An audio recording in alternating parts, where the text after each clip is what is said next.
लेकिन एक बात समझ में नहीं आ रही, एक छोटा सा बच्चा ये सब क्यों करेगा? ये ऐसा तो नहीं कि कोई इसे मोहरा बनाकर ये सब कर रहा हो? सर उस बुलेट के बारे में भी अब तक हमें कुछ पता नहीं चला। और एक बात, ये फहीमा और शमीमा पर सिर्फ हमला हुआ था।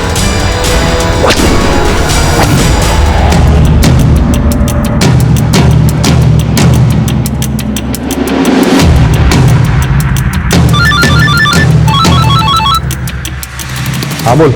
हाँ सर, एक चौंकाने वाली बात पता चली। क्या है? आतिफ और शाजिया की एक बड़ी बेटी भी थी, राइजा।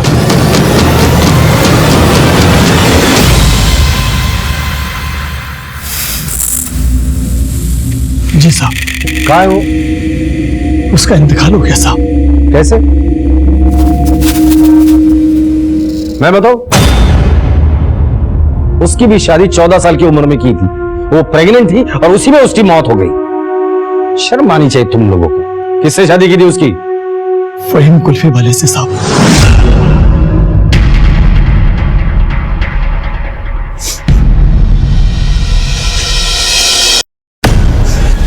बेटा अपनी बहन राइजा के बारे में सब कुछ साफ साफ बताओ।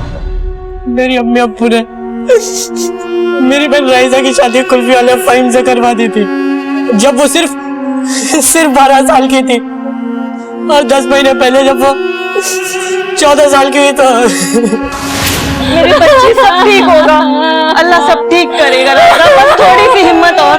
रायदा रायदा थोड़ी हिम्मत और कर। रायदा कुछ नहीं होगा। आँख खोलो बेटा, आँख खोल। रायदा रायदा आँखें खोलो बेटा। रायदा आँखें क्यों नहीं खोल रही है ये? रायदा हौसला रख, आँखें खोल। रायदा रायदा आँखें खोल। अरे क्या हुआ शाजिया? अरे क्या हुआ रायदा को? रायदा के अब्बू, रायदा नहीं रही, रायदा नहीं रही। हमारी बच्ची छोड़िए, चलिए।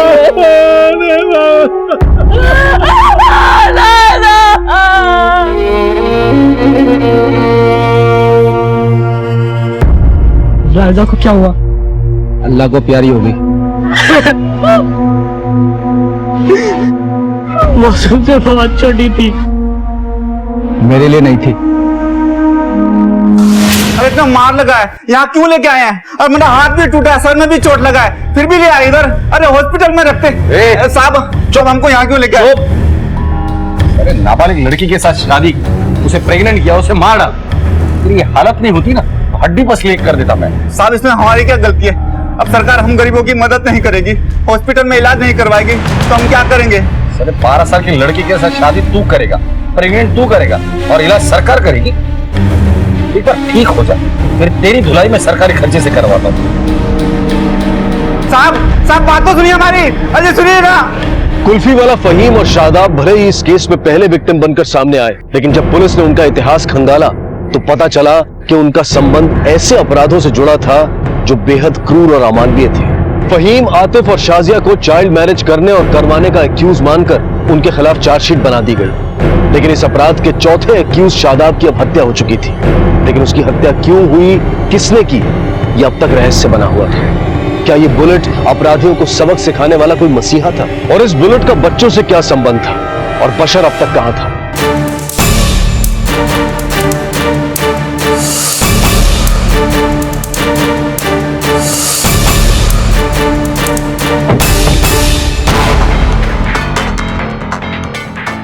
आसपास के एरिया में बशर का स्केच दिखा के पूछताछ करो। सर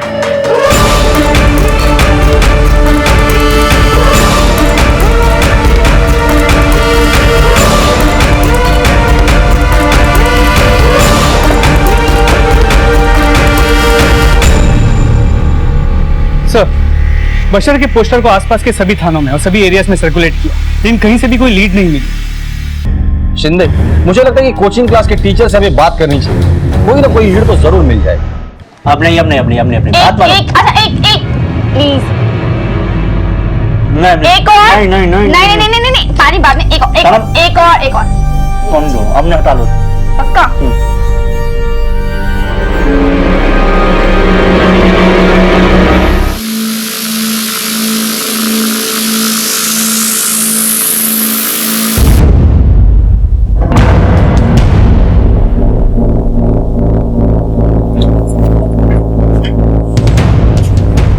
सना, जी सर। कुछ बात करनी थी तुमसे। जी क्या उस रात जावेद, निसर और शाहिद तुम्हारे कोचिंग क्लास में पढ़ रहे थे? जी सर, तीनों बहुत अच्छे स्टूडेंट हैं, कोई क्लास मिस नहीं करते। तुम्हारी ये कोचिंग क्लास हमेशा लेट तक चलती है क्या? नहीं सर, बट एग्जाम आने वाले हैं तो मैं लेट तक क्लासेस देती हूँ ताकि बच्चों के एग्जाम अच्छे जा सके। तुम्हें लगता है ये बच्चे ऐसा कुछ कर सकते हैं? नहीं सर, वो बच्चे तो बहुत मासूम हैं, तो सपने में भी किसी का बुरा करने का नहीं सोच सकते। तुम्हारे घर में और कौन कौन है? अबू जान और भाई जान। और कोई? जी नहीं, अबू जान ग्लास फैक्ट्री में काम करते हैं और मैं और भाईजान घर रहते हैं। भाई कहाँ है तुम्हारा? अंदर है। बोलो। भाईजान, भाईजान बाहर।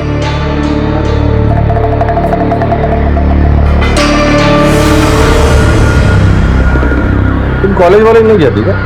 जी नहीं, दरअसल कुछ साल पहले भाईजान का एक्सीडेंट हो गया था, उसके बाद मैंने कॉलेज आना बंद कर दिया। भाईजान कुछ काम नहीं कर सकते, इसलिए मैं घर पर ही रहकर अब्बू जान की मदद करती हूँ। तुम बुलेट के बारे में कुछ जानती हो? बुलेट? ये क्या है? मैं कुछ नहीं जानती।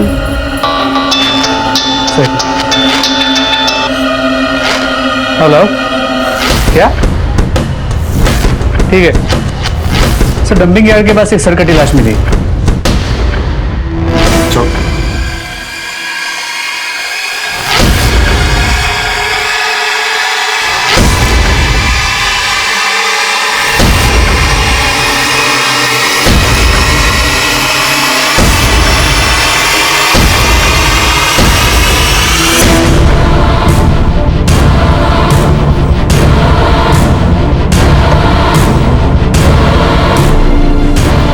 हटो रे, साइड दो। चलो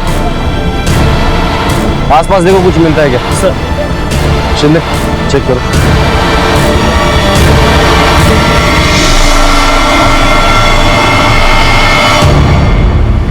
सर दोनों हाथों पे इंजरी मार्क्स, लगता है बच्चे को बांध के रखा था, तो मरने से पहले इसने काफी स्ट्रगल की।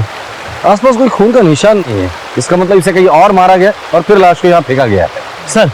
सर सब जगह छानबीन की, कुछ नहीं मिला। तो लाश की कद काठी को देख के लगता है कि लाश बशर की हो सकती है, लेकिन उसकी शिनाख्त कैसे करेंगे? वो तो अनाथ था। अगर ये लाश बशर की है तो इसकी शिनाख्त जीनत करेगी, क्योंकि बशर का जीनत के घर पे आना जाना था। इस जीनत को बुला कर लेकर आओ। सर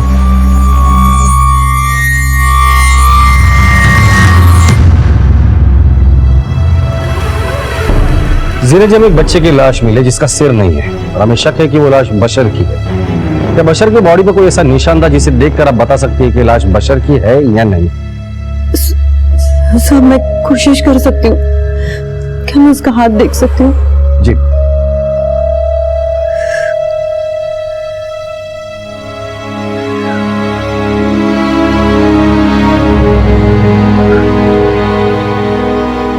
हमें इस लाश पे से कपड़े मिले, क्या इन कपड़ों को आप पहचानती हैं?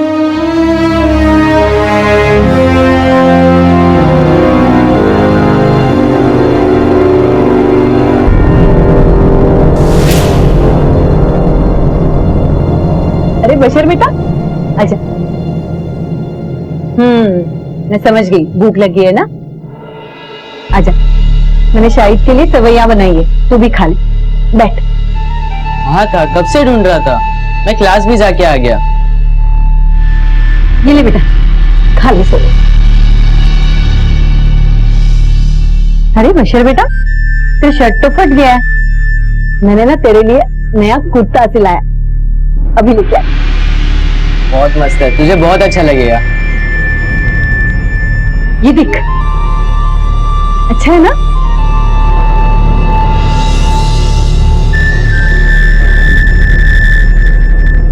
पसंद आया?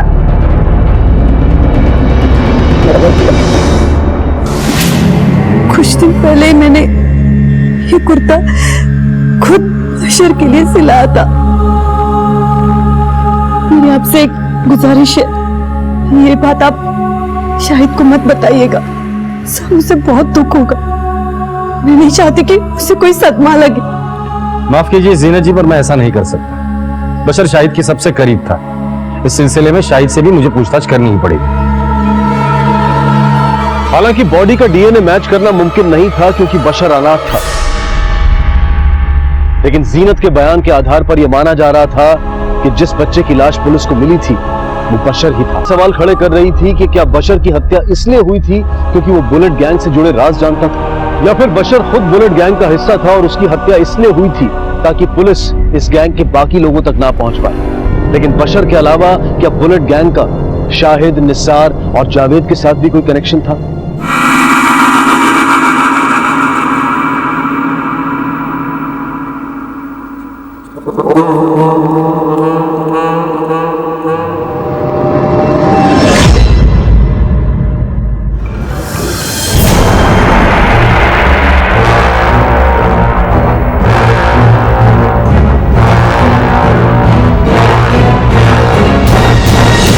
सर बशर की मौत आधी रात को हुई, लेकिन जहां उसकी मौत हुई वो जगह अलग है, क्योंकि उसकी बॉडी पे जो मिट्टी मिली है वो उस जगह की मिट्टी से अलग है जहां उसकी बॉडी मिली है। मिट्टी को सॉइल एनालिसिस के लिए भेज दो और पता करो मिट्टी है कहाँ की। छोड़िए छोड़िए मुझे, छोड़िए मुझे सर मेरी मदद करिए। मेरा शाहिद का कुछ पता नहीं चल रहा है सर, पता नहीं वो कहाँ चला गया।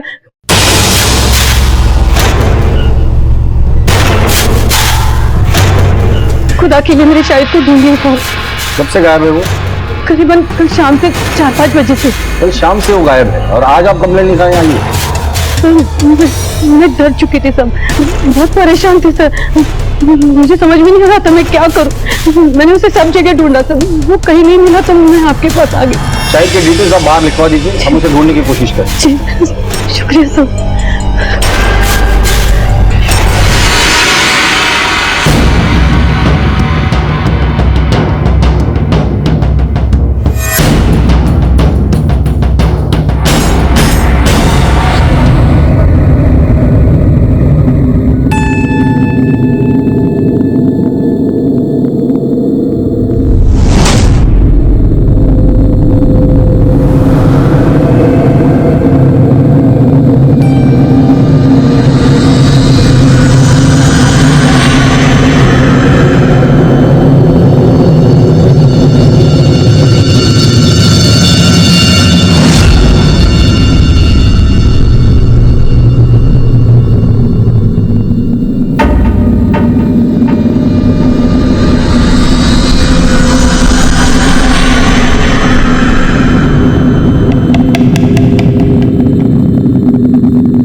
अच्छे से तलाशी लो घर की।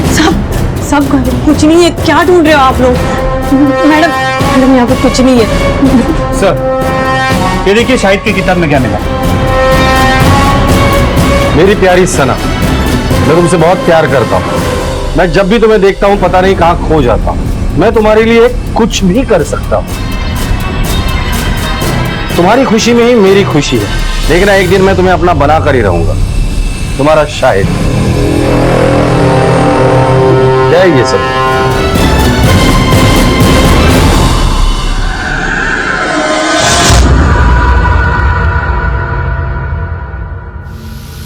शायद ऐसा नहीं कर सकता साहब, वो ये सब ऐसे प्यार व्यार सब नहीं कर सकता साहब। मैं बोल रही हूँ ना, उसके साथ किसी ने मजाक किया होगा साहब, उसके किताब में ये सब लिखकर। मैं माँ हूँ साहब उसकी, मुझे पता है ना, वो ये सब नहीं कर सकता साहब। ये देखिए कागज मिले।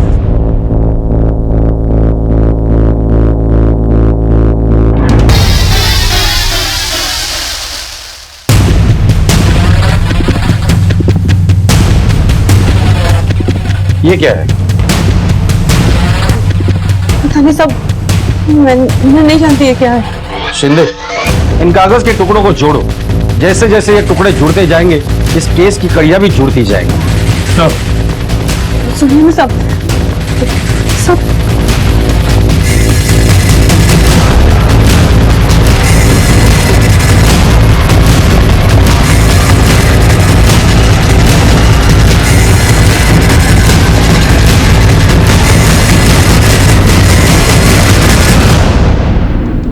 सर ये वो कागज के टुकड़े जो शाहिद के घर से मिले। ध्यान से देखिए, हाथ से बनाए गए नक्शे जो किसी खास मकसद से बनाए गए। सर ये वो जगह है जहां पे फहीम पे हमला हुआ। दूसरी वो जहाँ पे शादाब का मर्डर हुआ। दोनों नक्शों पे कोड इस्तेमाल किया गया। इससे ये पता चलता है कि हमले के वक्त कौन कहाँ रहे। सर ये देखिए, एन मतलब निसा, एस मतलब शाहिद, बी बशर, और सर ये दोनों नक्शों पे बुलेट भी लिखा गया। दोनों नक्शों के ऊपर होमवर्क गैंग भी लिखा गया। तो इससे ये साबित होता है कि बच्चे किसी गैंग के मेंबर हैं और उनके नाम का पहला अक्षर उनका कोड है। तगड़ी प्लानिंग की है ये वाले। दोनों नक्शों को हैंडराइटिंग एक्सपर्ट के पास एनालिसिस के लिए भेज दो, और जो नोट हमें क्राइम स्पॉट पे मिले थी उनकी हैंडराइटिंग और ये हैंडराइटिंग मैच करा। सर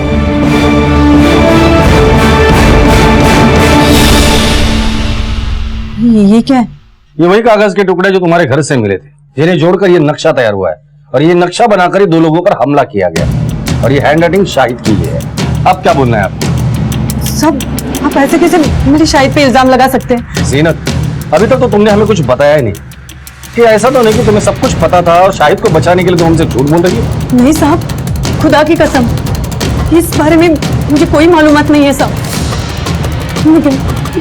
मेरी शाहिद को ढूंढ दीजिए साहब। अब शाहिद को ढूंढना हमारे लिए जरूरी है।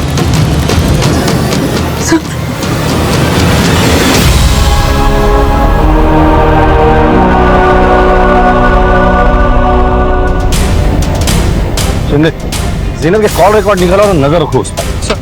बशर के बॉडी पे जो मिट्टी मिली थी उसके सॉइल एनालिसिस रिपोर्ट का क्या हुआ? सर लैब में टेस्ट जारी, उम्मीद है रिपोर्ट जल्दी आ जाएगी। ठीक है, अब जल्द से जल्द हमें जावेद और निसार तक पहुंचना है।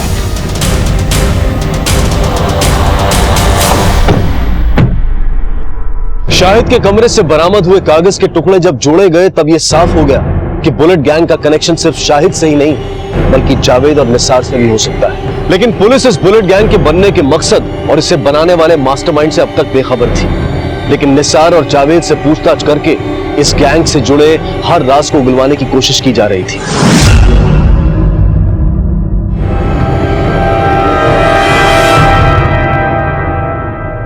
निसार, सच सच बताओ, तुम भी इस गैंग में शामिल थे ना? ये सारे अटैक तूने ही करवाए थे ना? देखिए, आप बच्चे से आराम से बात कीजिए, वरना वो घबरा जाएगा। आपको जो भी पूछना है प्यार से पूछिए। देखो सर, तुम्हें मुंह नहीं खोलना है तो मत खोलो, लेकिन शाहिद ने हमें सब कुछ बता दिया है।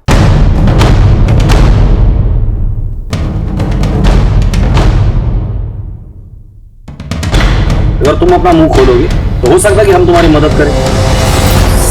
सर मैं अकेला नहीं था, मेरे साथ जावेद भी था। जावेद? हाँ, हमारा एक गैंग था, होमवर्क गैंग। बुलेट कौन है? मैंने पूछा बुलेट कौन है? वो बुलेट सना को ले आओ।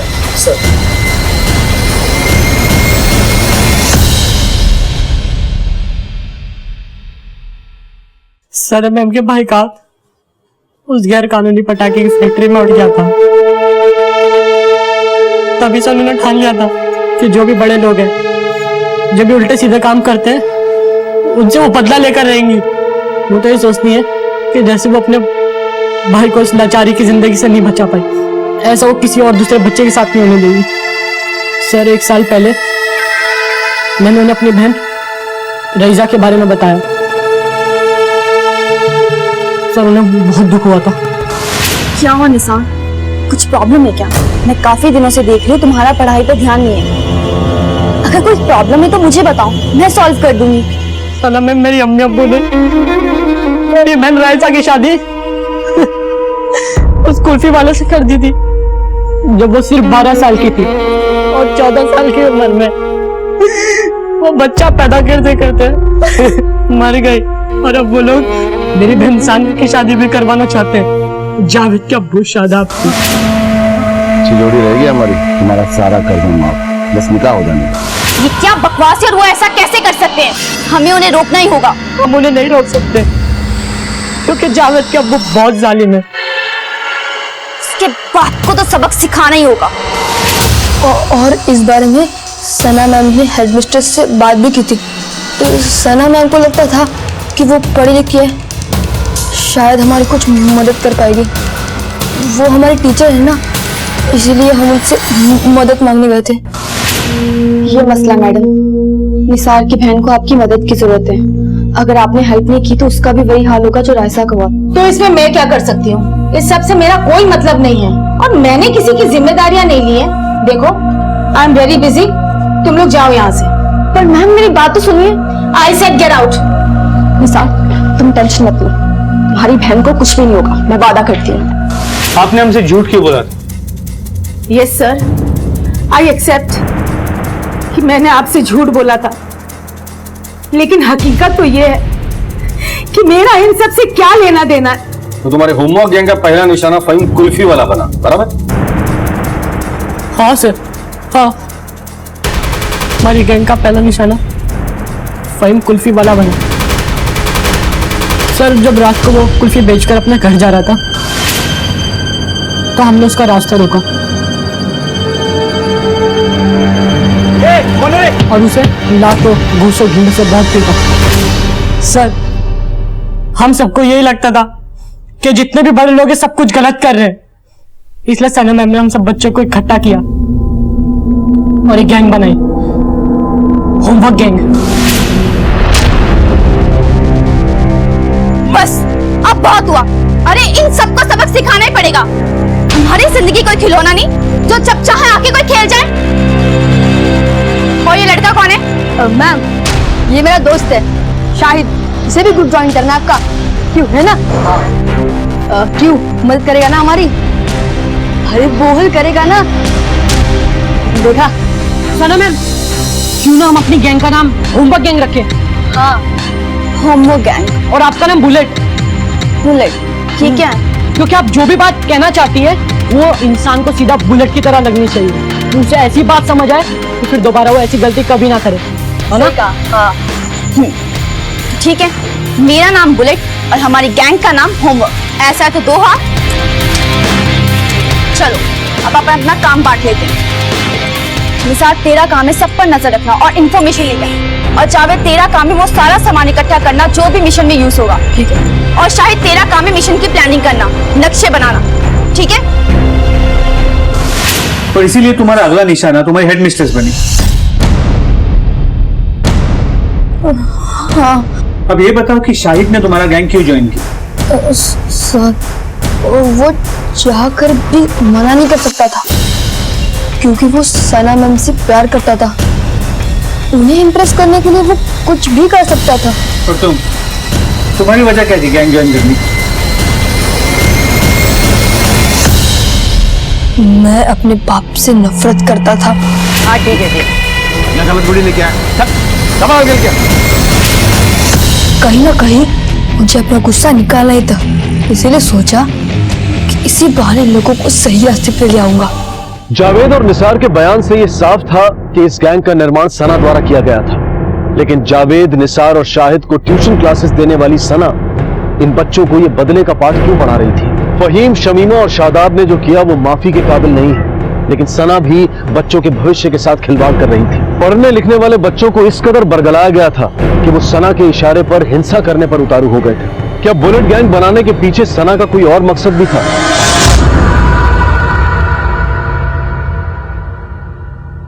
आपकी बेटी सना कहाँ है? वो बाजार गई है साहब, लेकिन अभी अब तक तो उसे आ जाना चाहिए था। आई क्यों नहीं अब तक? अल्लाह करे सब खैरियत से हो। अगर आपकी बेटी अब तक घर नहीं आई तो आपने उसे फोन करके पूछा नहीं कि अब तक वो कहाँ है? किया था साहब, पर उसका फोन बंद आ रहा है। जैसे वो आए हमें इन्फॉर्म करो।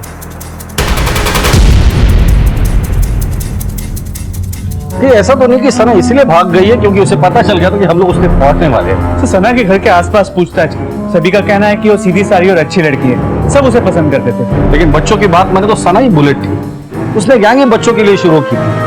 तो फिर बशर को किसने मारा? पहले तो सिर्फ बड़े लोगों पर हमले होते थे, अब बच्चे भी टारगेट होने लगे। शिंदे, इस सना के मोबाइल की आखिरी लोकेशन क्या थी ये पता? जी सर। सही। हेलो, ठीक है सर। बशर की बॉडी पे जो सॉइल सैंपल्स मिले थे उसकी एनालिसिस रिपोर्ट आ गई। वो मट्टी अक्सा गांव की।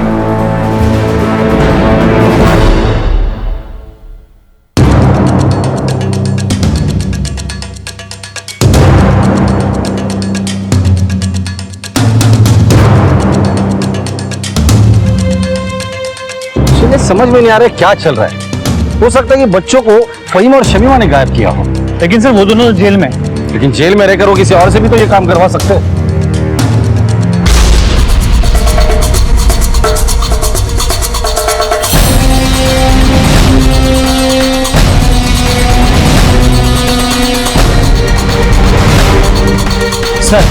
सर सना की लास्ट लोकेशन पता चल गई, मलाक क्लिक के पास।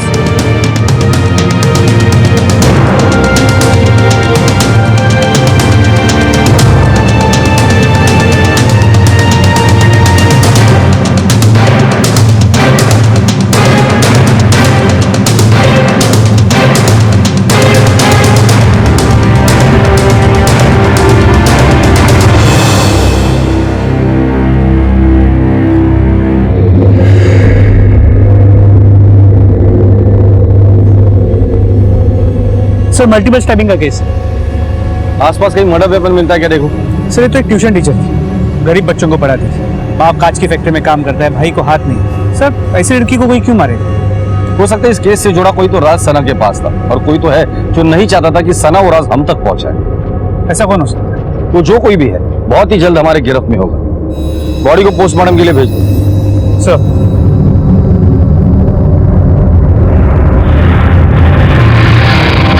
जिसे अब तक बुलेट गैंग का मास्टरमाइंड समझा जा रहा था, अब उसकी भी हत्या हो चुकी थी। और ये सवाल उठ रहे थे कि क्या सना के अलावा कोई और भी है जिसकी बुलेट गैंग को बनाने में भागीदारी थी? आखिर ऐसा कौन था जिसने सना की हत्या की थी? बशर तुम्हारे गैंग का मेंबर था ना? हाँ सर, वो ना चाहते हुए भी हमारी गैंग का मेंबर बन गया था। शाहिद उसका बहुत ख्याल रखता था, और वो भी बशर भी हमेशा उसके आगे पीछे घूमता रहता था सर। धीरे धीरे वो हमारी मदद करने लग गया था, हमारा हिस्सा बन गया था सर वो। और फिर अचानक एक दिन हमारी गैंग में दरार पड़ गई, जब जावेद के अब्बू मेरी बहन सानिया से निकाह करने वाले थे।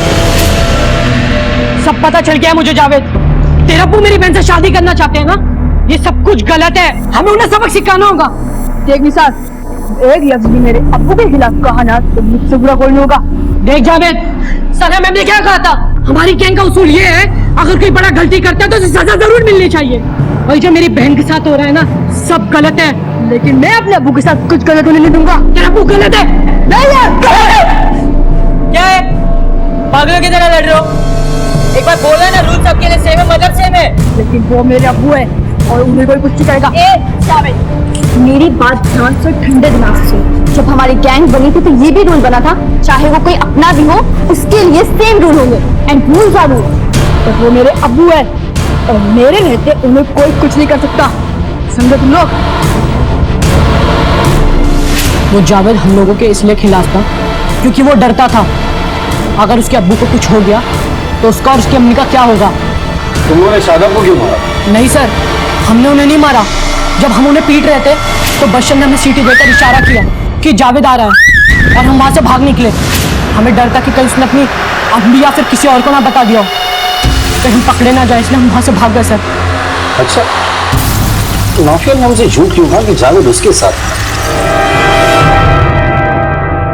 शादाब का जब मर्डर हुआ तुम कहाँ थे? मैंने बताया ना सब। तुम चुप बैठो। तुमने हमसे झूठ कहा था कि जावेद तुम्हारे साथ था। अब जावेद हमें बताएगा। बताओ कहाँ थे तुम? मैंने मार दिया उसको। और सर कर भी क्या सकता था मैं?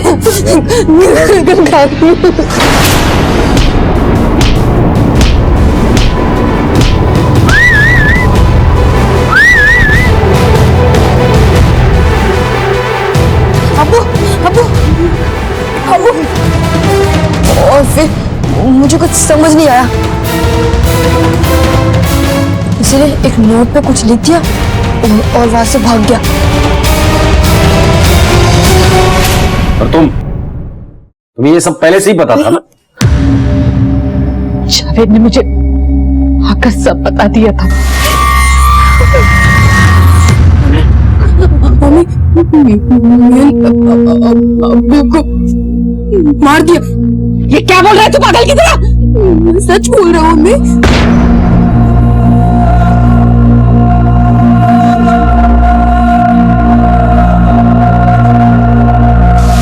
लेकिन मैं एक माँ हूँ, अपने सामने अपने बच्चे को जेल में जाते हुए नहीं देख सकती थी।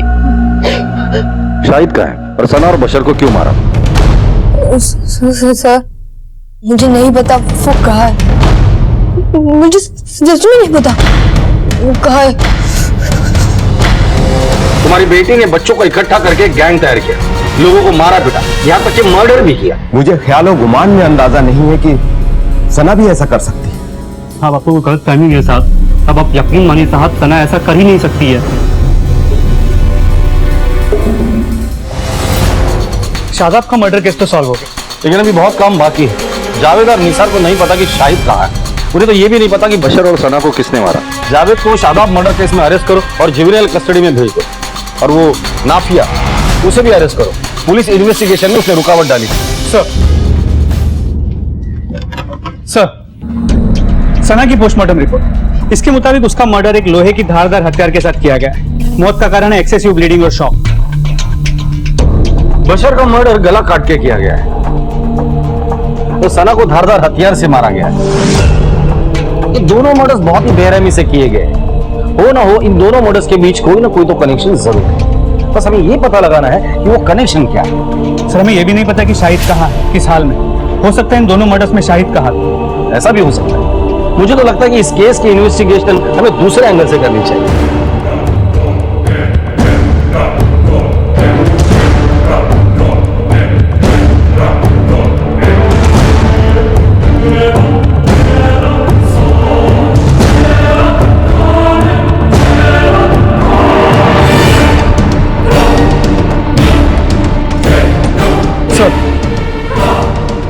कंस्ट्रक्शन कंपनी ने दी हुई वर्कर्स की लिस्ट है जो उस कंस्ट्रक्शन साइट पे काम करते हैं। सर, ये नाम देखिए। रहमान, ये वहां काम करता है। बशर के धड़ पे जो मिट्टी मिली है वो उसी कंस्ट्रक्शन साइट की जहां पर तुम काम करते हो। इसका मतलब बशर का मर्डर तुम्हारे कंस्ट्रक्शन साइट पे हुआ है। साहब, मैं तो कांच की फैक्ट्री में काम करता हूँ। मेरा बेटा वहां काम किया करता है। लेकिन अटेंडेंस रजिस्टर पे तुम्हारा साइन। साहब, वो मेरे बेटे का एक हाथ नहीं है ना, इसलिए उसकी जगह मैं दस्तखत किया करता था। साहब, हम गरीब लोग हैं। अब इस महंगाई के जमाने में अगर मिलजुल कर सब लोग काम नहीं करेंगे तो घर का खर्च कैसे चलेगा। इसीलिए हबीब ने दोबारा काम करना शुरू किया। लेकिन हमने ये बात सना को छुपा कर रखी थी, क्योंकि अगर उससे ये बात पता चल जाती तो वो अपने भाई को काम नहीं करने देती। इसीलिए हबीब सना को छुप छुपा कर काम करने के लिए जाया करता था। तुम्हारे बेटे का तो एक हाथ नहीं है, तो कंस्ट्रक्शन साइट पे वो क्या काम करता था? वहां उसके ही हिसाब का काम दिया जाता था साहब। हबीब तो अपाइज था, कंस्ट्रक्शन साइट पे वो क्या काम करता था? सर, सच बताऊं तो बड़ा दुख होता था उसे काम करता हुआ देखकर। उसके पिताजी आए थे हमारे पास कि बच्चे को काम पे रख लो, अपाहिज है लेकिन काम करना चाहता है, पैसे सबको चाहिए, तो हल्का फुल्का काम हम उससे ले लेते थे। हबीब? हाँ साहब, हम कुछ दिन पहले देखा था हबीब को, एक ही हाथ से जमीन में खड्डा खोद रहा था। हमें लगा ये कुछ अजीब सी बात है, फिर हमने ज्यादा ध्यान नहीं दिया। हमें लगा कि शायद वो ये दिखाना चाहता है कि हम किसी से कम नहीं। कहाँ खोद रहा था गड्ढा? सर, वो पेड़ के पास।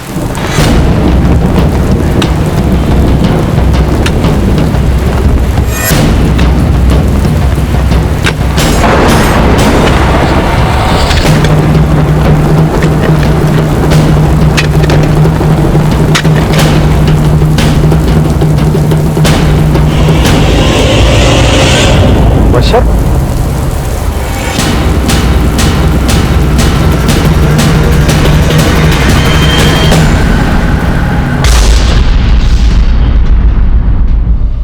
हबीब से मिलना है।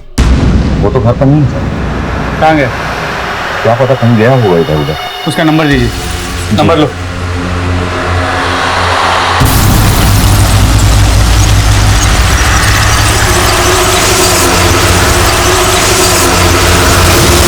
क्या हबीब के गायब होने की वजह यह थी कि सना और बशर के खून में उसी का हाथ था, या फिर यह कहानी कुछ और ही थी?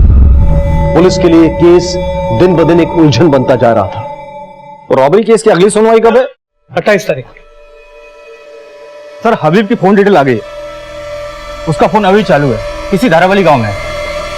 सर, उसका फोन अभी भी चालू है, मतलब उसे इस बात की भनक नहीं है कि हम उसके नंबर को ट्रेस कर रहे हैं। कोई ऐसा नंबर है जिसके साथ वो रेगुलर कांटेक्ट में? जी हाँ सर। सर, एक नंबर ये है जिसके रेगुलर कांटेक्ट में था, और सर इसका नाम है सुरेश, और ये तांत्रिक है। शिंदे, इस तांत्रिक को तुम संभाल, हबीब की खबर मैं लेता हूँ।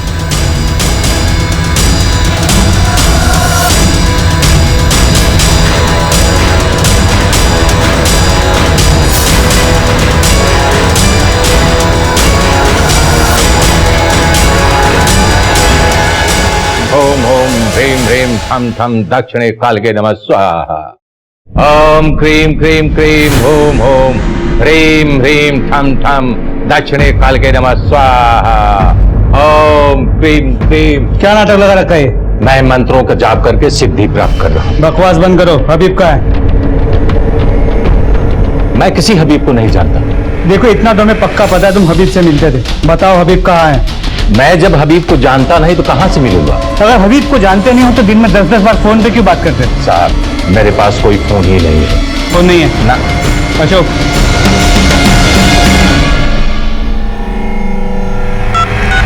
ओम क्रीं क्रीं ओम ओम ह्रीं ह्रीं ठम ठम दक्षिणे कालके नमः स्वाहा। बकवास बंद करो।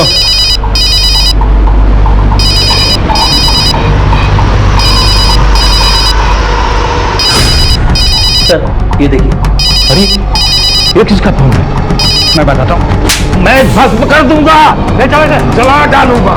ले चलो।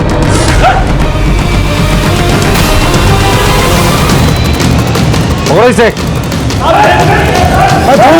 मेरी बात बोलो। मैंने कुछ नहीं किया है साहब। मैंने कुछ नहीं किया है साहब।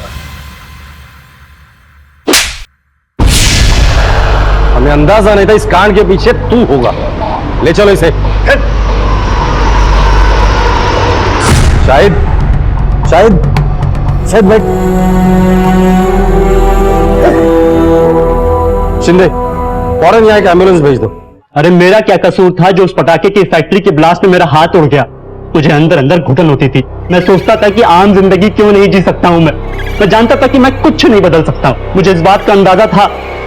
हाथ ना होने की वजह से मुझे कोई नौकरी नहीं देता था, मुझे कोई काम पे नहीं रखता था और मुझे नफरत होने लगी थी अपने आप से। फिर एक दिन वो बिल्डिंग का सुपरवाइजर मनोज, उसने मुझे बुलाया। उसने कहा कि तुम्हारे लायक कुछ काम है। काम करेगा? जी करूंगा ना साहब। पैसे वैसे कमाने हैं? कमाने हैं साहब। अच्छा मेरी बात ध्यान से सुन। तो ये जो बिल्डिंग देख रहा है ना, ये सारी बिल्डिंग, इस सारी बिल्डिंग का सेठ है यानी कि मालिक, वो चाहता है कि यहाँ पर बलि दी जाए ताकि यहाँ पर ये जमीन सोना उड़े, पैसे निकले यहाँ से, बरसात हो पैसों की। आई बात समझ में? हाँ। तो तू अगर एक ऐसा बच्चा ले आता जिसके आगे पीछे कोई ना हो, अकेला हो, अनाथ हो, उस बच्चे की हम बलि यहाँ दे देंगे और उसके बाद पैसों की बरसात होगी, खूब धन वर्षा होगी, तेरी जेब पैसों से भर जाएगी। समझ रहा है ना? करेगा ना? करूंगा सर। आज से धंधे पे लग जा और जैसे ही तुझे कोई ऐसा बच्चा मिलता है जिसके आगे पीछे कोई नहीं, मुझे दिला कर और हम उसकी बलि देंगे। उसके बाद तेरी जेब नोटों से भर जाएगी। चलिए सर, चलेगा। पैसों के लालच में मैंने हाँ कर दिया। फिर मेरी नजर बशर पे पड़ी। मैंने देखा कि बशर के ना कोई आगे है ना कोई पीछे है और बशर का आना जाना शाहिद के घर पे बहुत ज्यादा था।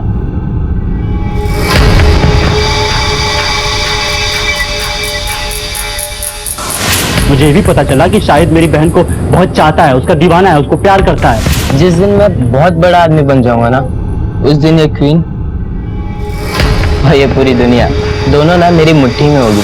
तो मेरे दिमाग में ये ख्याल आया कि क्यों ना कुछ प्लान बनाया जाए, क्योंकि मुझे पता था कि मेरी बहनी बुलेट है। बुलेट, अब तुम्हें हमारी मदद करनी होगी।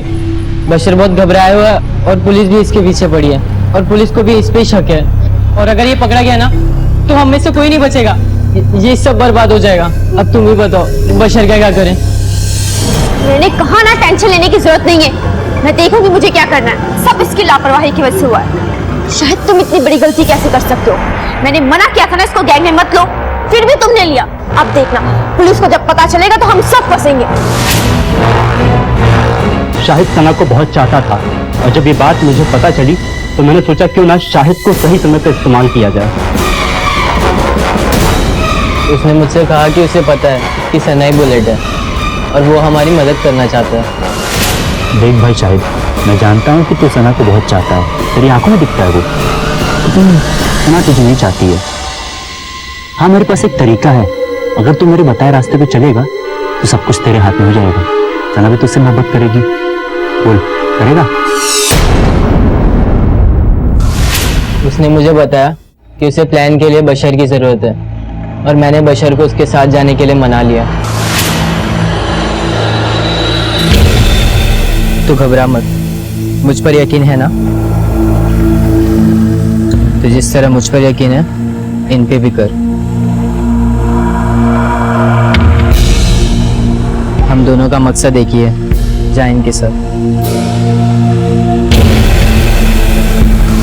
मुझे नहीं पता था कि हबीब बशर की बलि चढ़ा देगा तांत्रिक के हाथों। हाँ हाँ, आधी रात को हबीब उस बच्चे को लेकर मेरे पास आया था और मैंने उसकी बलि चढ़ा दी।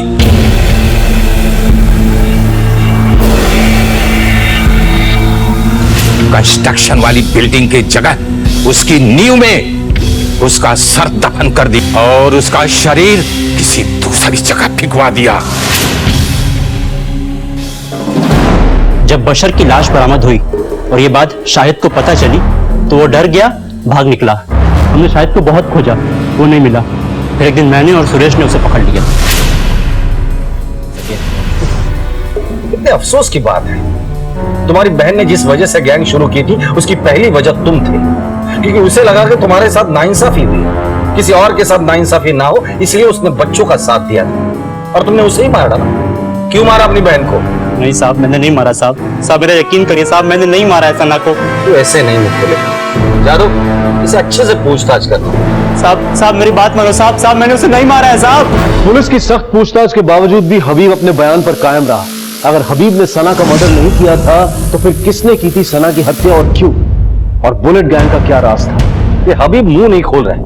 हबीब को इतना तोड़ा, उसका एक ही कहना है कि सना के मर्डर के बारे में वो कुछ नहीं जानता। कंस्ट्रक्शन साइट के ओनर और सुपरवाइजर भी कस्टडी में, उनका भी यही कहना है कि सना के मर्डर के बारे में उन्हें कुछ नहीं पता। अगर किसी को कुछ नहीं पता तो फिर सना को मारा किसने? सर ये सना मर्डर केस तो कुछ आगे बढ़ ही नहीं रहा। शिंदे, सना के पोस्टमार्टम रिपोर्ट में साफ लिखा है कि सना का मर्डर किसी धारदार हथियार से किया गया था, जिसको 2 ब्लेड्स थे। 2 ब्लेड्स? ऐसा कौन सा हथियार हो सकता है? ये तो मैं भी सोच रहा हूं कि 2 ब्लेड्स।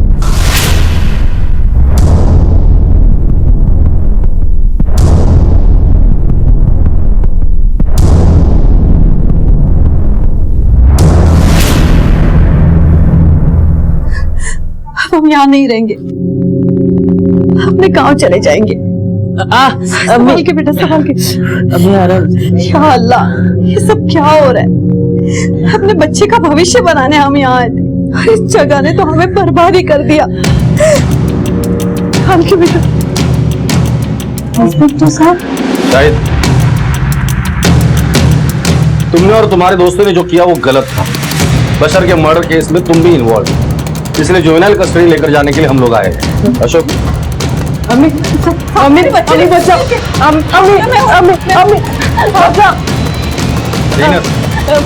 कुछ बातें तुमसे भी पूछनी है, ले चलो इसे। लेकिन सुनिए तो साहब। हाँ हाँ, मैंने ही जान ली थी सना की, मार दिया था उसे। मैंने मेरे बच्चे के शाहिद के गद्दे के नीचे से वो उल्टे सीधे लव लेटर्स देखे।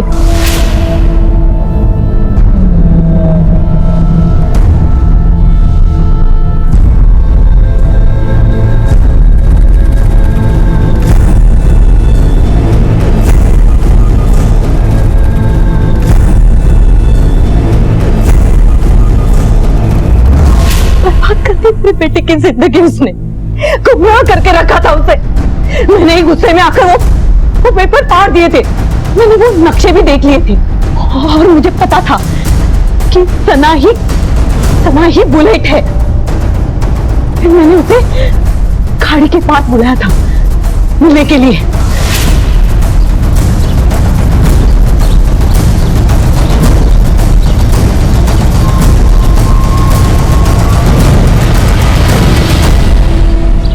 मेरा शाहिद कहाँ है? मुझे नहीं पता वो कहाँ है। तुझे नहीं पता? मुझे पता है कि तूने ही मेरे बेटे को इन झंझटों में फंसाया है। बता मेरा शाहिद कहाँ है? मेरा यकीन मानिए, मुझे नहीं पता। देख, मुझे सब पता है और मैं उसकी माँ हूँ और मुझे जानने का पूरा हक है कि मेरा बेटा कहाँ है और किस हाल में है। मुझे बता मेरा बेटा कहाँ है? मुझे कैसे पता होगा आपका बेटा कहाँ है? देख, वो कहीं नहीं मिल रहा है। मैं टीचर हूँ, मैं उनको पढ़ाती हूँ, ये नहीं देखती कि वो कहाँ है। मुझे पता है ना, तू टीचर है और क्या सिखाती है उसको। कैसे मार दिया? मारना ही चाहिए था उसे। मैं मारना नहीं चाहती थी उसे, लेकिन वो मर गई मेरे हाथों से। मेरे बेटे की जिंदगी बर्बाद की। साहब, मैं मेरे बच्चे को पढ़ाना चाहती थी, बड़ा आदमी बनाना चाहती थी, लेकिन उसने हमारी जिंदगी बर्बाद की। उसे मरना ही चाहिए था, मरना ही चाहिए था, उसे मरना ही चाहिए था। ज़ीनत, अपराधियों को सजा देना कानून का काम है।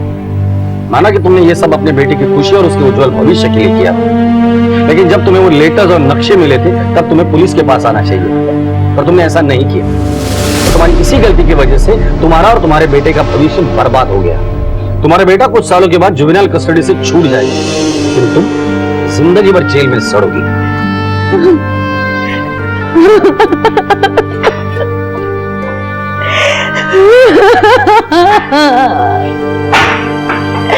मेरा बच्चा। सर कुछ भी हो, मुझे इन बच्चों की हालत पे तरस आ रहा है। बेचारे हालात का शिकार बन गए। शिंदे, इन बच्चों की सोच अच्छी थी पर अंजाम देने का तरीका गलत था। काश उन्होंने पुलिस पे भरोसा किया होता तो उनका ये हश्र नहीं होता।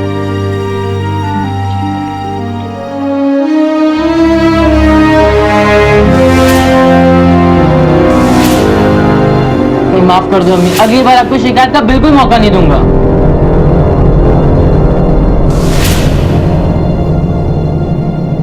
कहते हैं कि गलत को सही करने के लिए भी सही मार्गदर्शन और सही साथ की जरूरत होती है, वरना कब गलत को सही करते करते हम खुद गलत की राह पर चल पड़ते हैं ये पता ही नहीं चलता, और न जाने कब ये रास्ते बर्बादी की तरफ मुड़ जाते हैं। बच्चों के उठाए गलत कदम से कितनी जानें चली गई, 3 परिवार बर्बाद हो गए। सही करने की नीयत तो थी लेकिन रास्ता गलत चुना गया था, इसलिए सिर्फ बर्बादी सामने आई।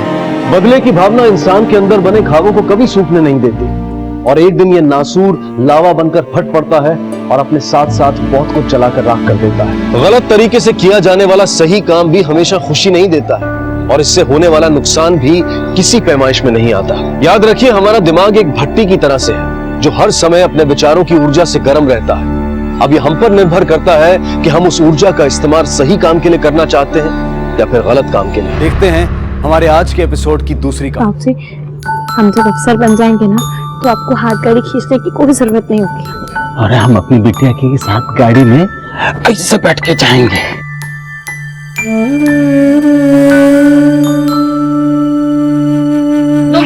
अरे छोड़, तू जा पढ़ाई कर जा। अरे पढ़ भी लूंगी तो मुझे। अरे दो माँ, देखना तुम, जब मैं अफसर बन जाऊंगी ना तो तुम्हें ना ये सब कुछ भी नहीं करना पड़ेगा। पता है, अफसर को ना एक बहुत बड़ा घर मिलता है जिसमें 24 घंटे पानी आता है, फिर तुम्हें ये सब करने की कोई जरूरत नहीं है। अच्छा, तो फिर जल्दी से अफसर बन जा। पक्का। तुम रोज मुझे साइकिल पे स्कूल छोड़ने जाते हो ना, देखना एक दिन ना मैं तुम्हें बड़ी वाली गाड़ी दिलाऊंगी, फिर साइकिल का कोई झंझट ही नहीं रहेगा। तुम सुन रहे हो मैं क्या कह रही हूँ तुम्हें? तुम सुन रहे हो? अनु तो कर सकती है, जल्दी कर। हाँ पापा, तो चुप रहेगी तब खेलूंगी ना।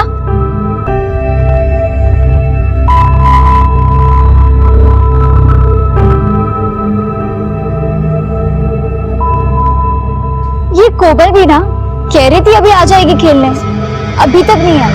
छोड़ ना, आ जाएगी, पढ़ाकू है।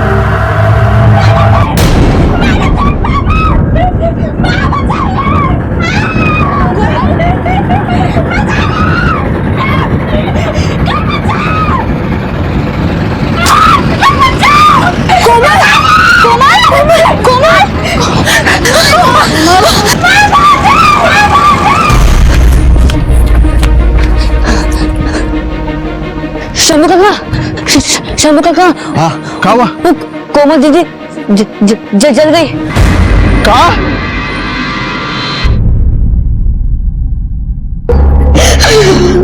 इसकी हालत बहुत खराब है, बहुत बुरी तरह से जल चुकी है ये। वैसे हमने पुलिस को खबर कर दी है। भगवान के वास्ते भी बच्ची को बचा लीजिए। कोमल, कोमल, बाबूजी, कोमल, कोमल।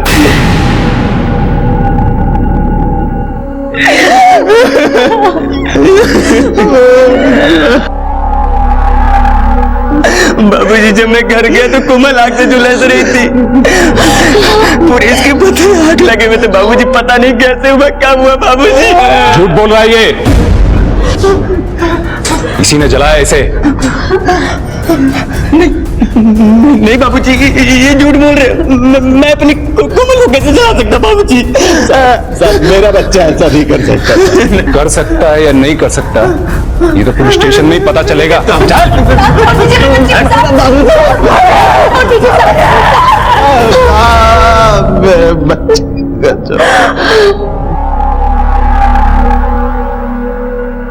माता पिता के लिए उनके बच्चों से बढ़कर और कुछ नहीं होता।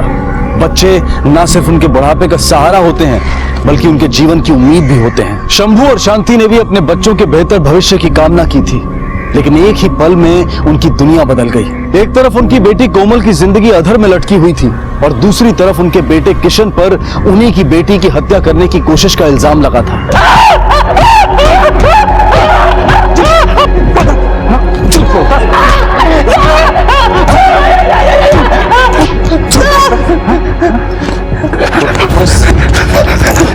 बहुत क्यों चला तुम्हें? नहीं साहब, मैंने अपनी बहन को नहीं चलाया। फिर झूठ बोलता है? नहीं साहब, मैं तो अपनी बहन को बचा रहा था। बचा रहा था? वहां सबने देखा है तुझे उसे चलाते हुए। बोल क्यों चलाया तूने उसे? मालिक, हमने बेटे ने कछु नहीं किया, उसे छोड़ दीजिए मालिक, आपकी बड़ी कृपा होगी। तुमको क्या लगता है कि सरकार हमको कृपा करने का पैसा देती है? काम करने का देती है। वैसे कौन सा गुल खिलाया था तुम्हारी बेटी कोमल ने तो तुम्हारे लड़के का दिमाग घूम गया? पापा पता नहीं कोमल दिन भर क्या करती रहती थी। मेरा मतलब कि मेरे क्लास में पढ़ती थी, लेकिन दिन भर अपने भाई से डांट सुनती रहती थी। कोमल इधर आ। क्या चल रहा है? हाँ, अगर ऐसा ही चला ना तो तेरा पढ़ाई लिखाई बंद करवा के तुझे घर में बैठा दूंगा। पता नहीं पापा क्या चल रहा था कोमल का।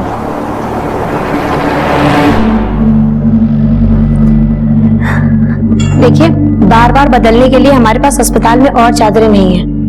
ये सरकारी अस्पताल है। ऐसा करिए, आप लोग अपनी चादरें और ले आइए, ठीक है?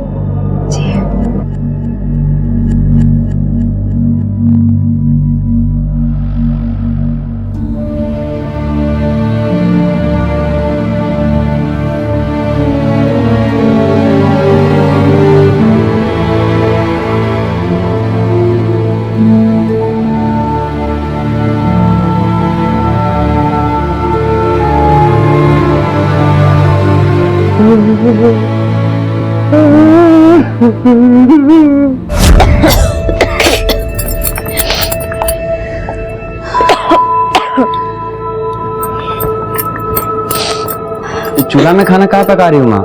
स्टोव को क्या हुआ? कितना धुआं कर रहा है? तुम्हें कहे थे घासलेट लाने के लिए, लाए क्या?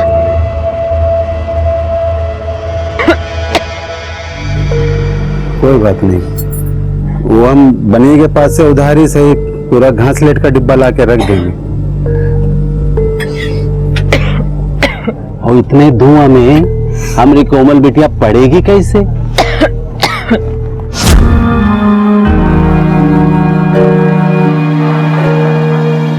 देख हम तेरे लिए क्या लाए।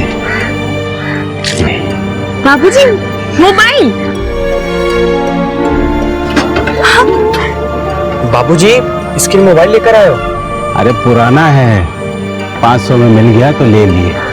और हमारी कोमल बिटिया को अपनी पढ़ाई के लिए दोस्तों से बात करने की जरूरत रहता है ना। बाबूजी, आप ना इस दुनिया के सबसे अच्छे बाबूजी हो।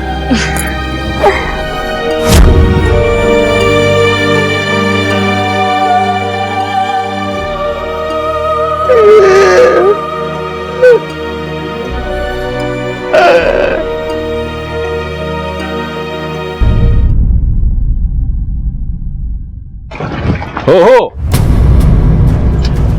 अपना बेटा को बचाने के लिए सबूत मिटा रहा है। नहीं साहब, वो मेरी बिटिया। वो जाओ देखो अंदर काका रखे हैं ये, अभी सब पता चल जाए। वो साथ ये मिला है।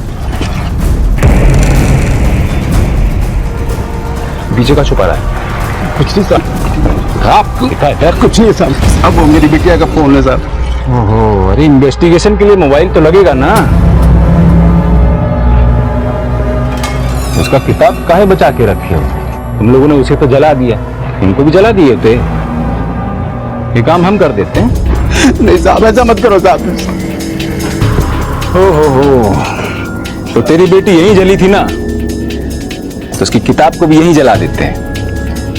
साहब मत कीजिए ऐसा, मेरी बेटी की किताबें है वो। साहब मत कीजिए ऐसा साहब, साहब मत कीजिए ऐसा।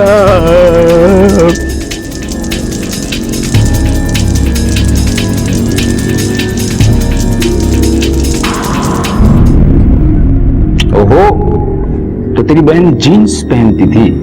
भाई वाह, जीन्स, लिपस्टिक, मोबाइल फोन, कौन से बॉयफ्रेंड के लिए बन ठन रही थी वो भाई? तेरा तो जी जलता होगा ना, इसीलिए तूने उसे मारने की कोशिश किया। साहब, कोमल हमारी छोटी बहन है, भला हम उसे क्यों मारेंगे? चाहिए ले जा, खेल।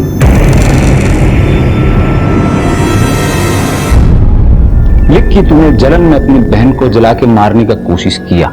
नहीं साहब, हमने कुछ नहीं किया, आप हमें जानकर फंसा रहे हो साहब।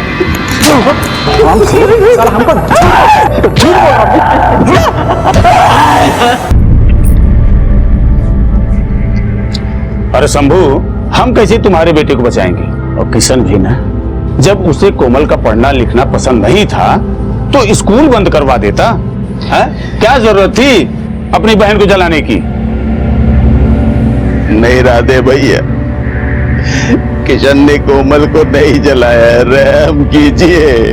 देख भाई, हम तुम्हारा इस मामले में कुछ नहीं कर सकते हैं, और वैसे भी तुम्हारी बेटी बहुत बड़बोली थी। वो पैसे वाले हैं तो क्या गाड़ी चला देंगे हमारे ऊपर और हम ऐसे चुपचाप बैठ के देखते रहेंगे? नहीं, उनको तो मुआवजा देना ही पड़ेगा, वरना हम उनके घर जला देंगे। अरे अरे काका, ये आप क्या कह रहे हैं? एक तो ये लोग वैसे भड़के हैं, ऊपर से आप अपनी घी डालने का काम कर रहे हैं। अरे अगर एक्सीडेंट हुआ है तो हमें पुलिस को बताना चाहिए ना, और ये लड़ने झगड़ने से कोई फायदा नहीं होने वाला। क्यों काका, ठीक कह रही हूँ ना मैं? बिटिया, क्लास ले जाओ। एक बिटिया है जो अस्पताल में है, और बेटा हवालात में। कुछ कीजिए राधे भैया, हमारे ऊपर तो चारों तरफ से भगवान की मार पड़ी है। शंभू, अरे बुढ़े नहीं हो गए हो, अभी भी जवान हो, एक दो बच्चे और पैदा कर लो। शंभू अपने बेटे को बचाने की पूरी कोशिश कर रहा था। कहीं ना कहीं उसका और शांति का दिल ये जानता था कि उनकी परवरिश इतनी गलत नहीं हो सकती। वो तो यही मानते थे कि लाख मतभेदों के बावजूद किशन अपनी बहन कोमल पर जान लौटाता था, पर सच क्या था कोई नहीं जानता था। शंभू और शांति हॉस्पिटल और पुलिस स्टेशन के चक्कर लगा रहे थे इस दुआ के साथ कि उनके दोनों बच्चे बच जाएं।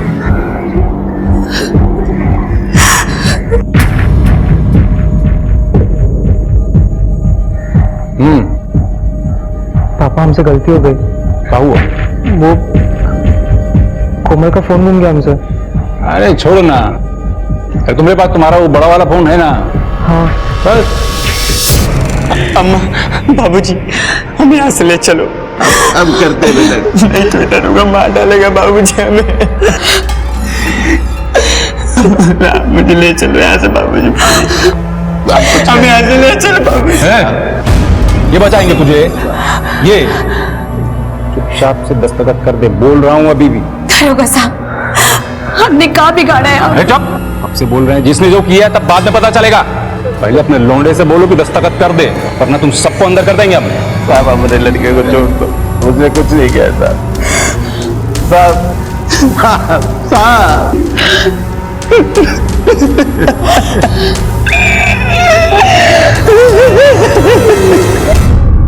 ये चादर धो लेना, अस्पताल का सफाई वाला छुट्टी पर है।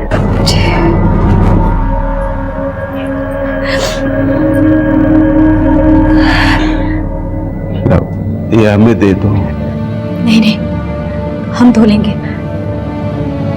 तुमको बुखार है, लाओ हम कर देते हैं। हमने कहा ना, हम एकदम ठीक है। आप यहाँ कोमल के पास रुकिए, हम धो के लाते हैं।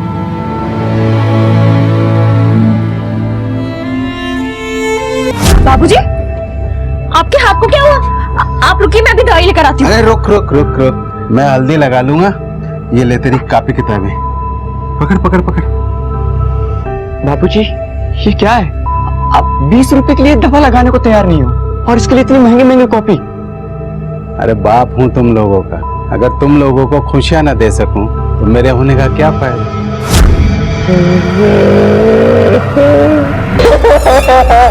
जैसे तेरे चक्कर में अस्पताल में तेरी बहन सड़ रही है ना, वैसे तेरा हाथ भी सड़ रहा है। इसलिए कह रहा हूँ चुपचाप से दस्तखत करते हैं। आप इस पे झूठा आरोप क्यों लगा रहे हो? आखिर मुझसे क्या गलती होगी? क्या बिगाड़ा मैंने आपका? तूने नहीं, तेरी बहन ने।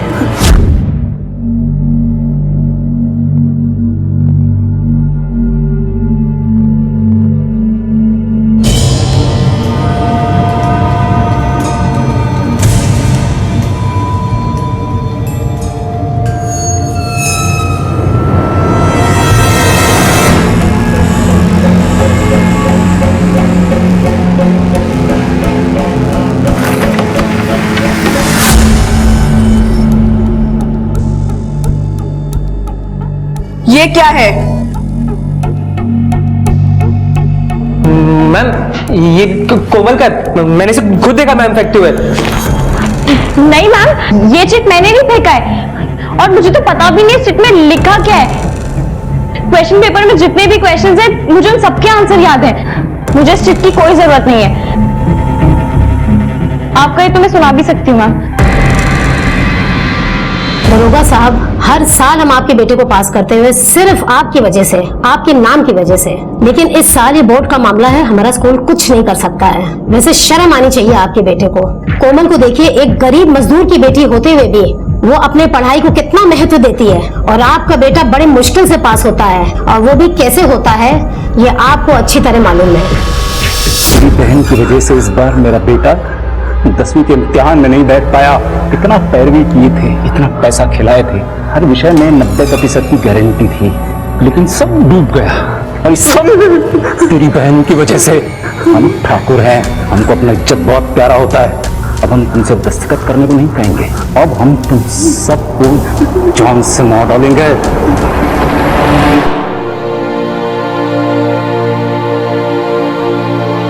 किशन, तुझे छोड़ दिया? उठा नहीं है ये, जेल से भागा है। हम तो सरकार को यही बताएंगे। ए कार्तिक। जी पापा। असली इनकाउंटर देखोगे का? जी पापा। रखो कट्टा। साहब क्या कट्टा है? अरे तू कट्टा रखा है? हाँ? अरे सिर्फ कट्टा रखने से क्या होगा, गोली भी तो चलना चाहिए ना। जो गोली खाएगा उसको डबल प्रमोशन। साहब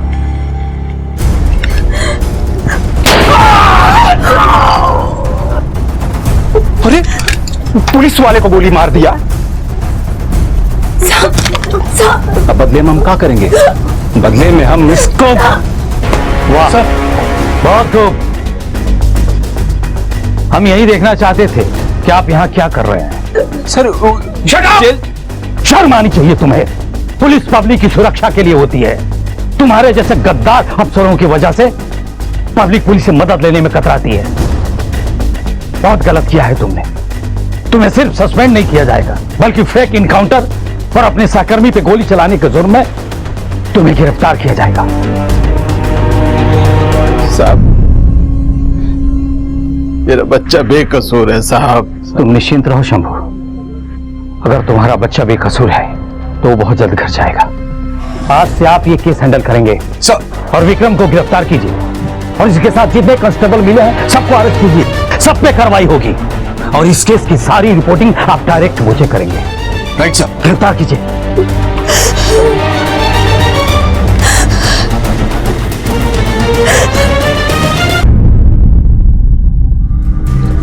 सर, क्राइम वाले जगह पर जितने भी सबूत थे सबसे छेड़छाड़ किया गया है। जिस डब्बे से तेल छिड़कर कोमल को जलाया गया उस डब्बे को भी सब इंस्पेक्टर विक्रम ने जला दिया, वरना हमें उस डब्बे से फिंगरप्रिंट्स मिल जाता। सर कोमल का मोबाइल भी चोरी हो गया है और हमारे पास कोई ऐसा सबूत भी नहीं है जिससे यह साबित हो सके कि किशन ने ही अपनी बहन को जलाया है। शंभू के पड़ोसी से बातचीत करते हैं, उनमें से किसी न किसी ने तो कुछ जरूर देखा होगा। जी सर। ये केस हमारे लिए बहुत इंपॉर्टेंट है चौधरी, क्योंकि विक्रम सिंह ने जो किया है ना, उसकी वजह से कोई आसानी से सामने नहीं आएगा बयान देने के लिए। दिन के उजाले में इतना बड़ा हादसा हुआ है, ऐसा तो हो ही नहीं सकता ना कि किसी ने नहीं देखा हो। आपके पड़ोस में एक बच्ची जलकर मरी है, चीखी होगी, चिल्लाई होगी, किसी ने तो सुना होगा कुछ। आप लोग बोलते क्यों नहीं? भगवान के लिए बता दीजिए साहब को, कोमल आप सबकी भी बच्ची है, वहां उसका जीवन अधर में लटका हुआ है, कम से कम मेरे बच्चे को तो बचा लो। तुम बता दो साहब को कि मेरे किशन ने कुछ नहीं किया है, वो बेकसूर है। अरे साहब, हमने ना तो इनके बेटे को जलाते देखा है, ना तो बचाते देखा है। हमें इन सब मामले में नहीं पड़ना है।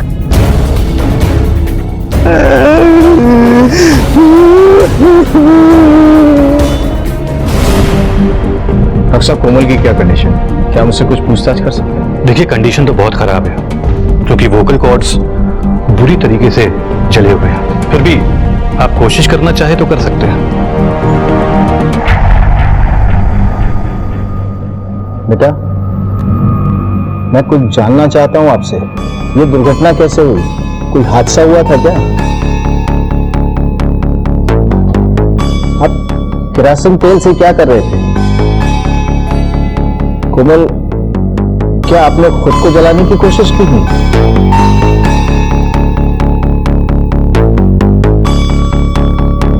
किसी और ने जलाया? कौन था वो? नाम बताओ उसका। आप बोलो बोलो बोलो।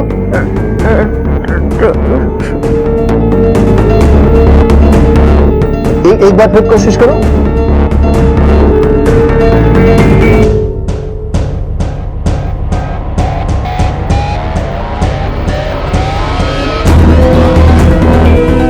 देखिए सर, हमें नहीं लगता है कि अभी ये कुछ बता पाएंगे।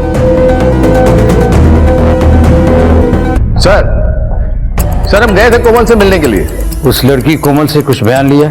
हाँ सर, उसे ये तो बताया कि उसे कोई मारने की कोशिश कर रहा था, लेकिन नाम नहीं बता पाई सर। सर वोकल कॉर्ड पूरा जल चुका है। देखिए, आरोपी विक्रम सिंह चूंकि अपने डिपार्टमेंट से है, इसलिए इस केस को गंभीरता से लेना होगा। Okay sir. सर, ये बच्ची आपसे बात करना चाहती है। क्या नाम है बेटा? अनु। बैठो। देखो, डरो मत, जो बोलना चाहती है बोलो। कोमल को किशन भैया ने नहीं जलाया था।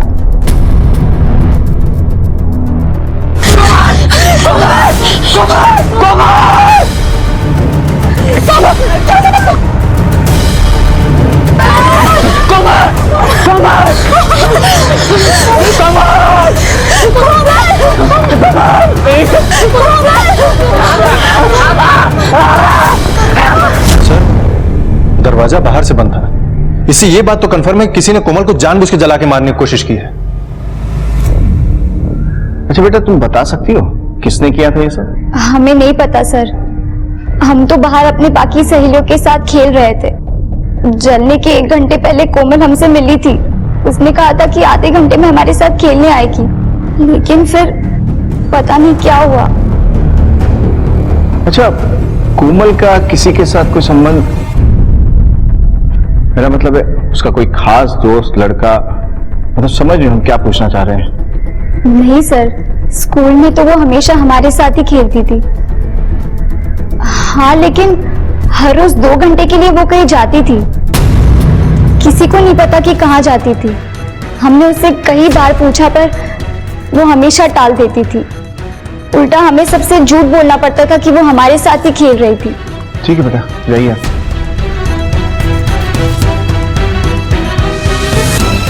किशन को छोड़ दो। ठीक है सर।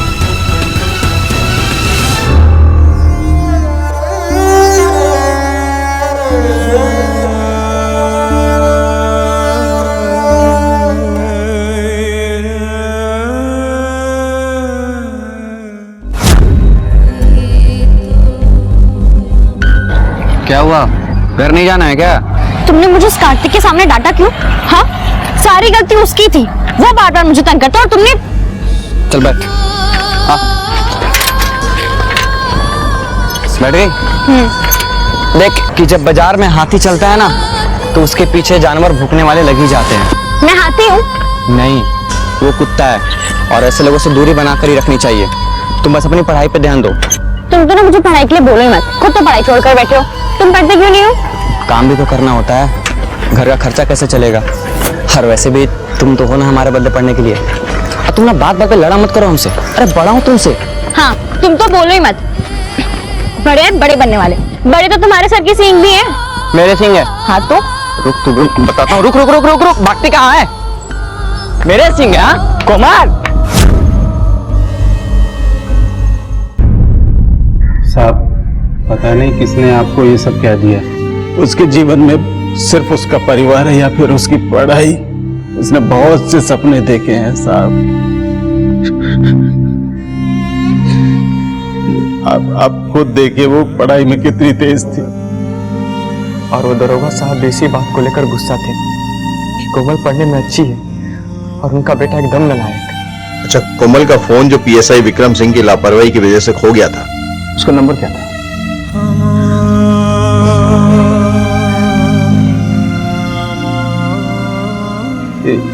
यहाँ लिखा है सर।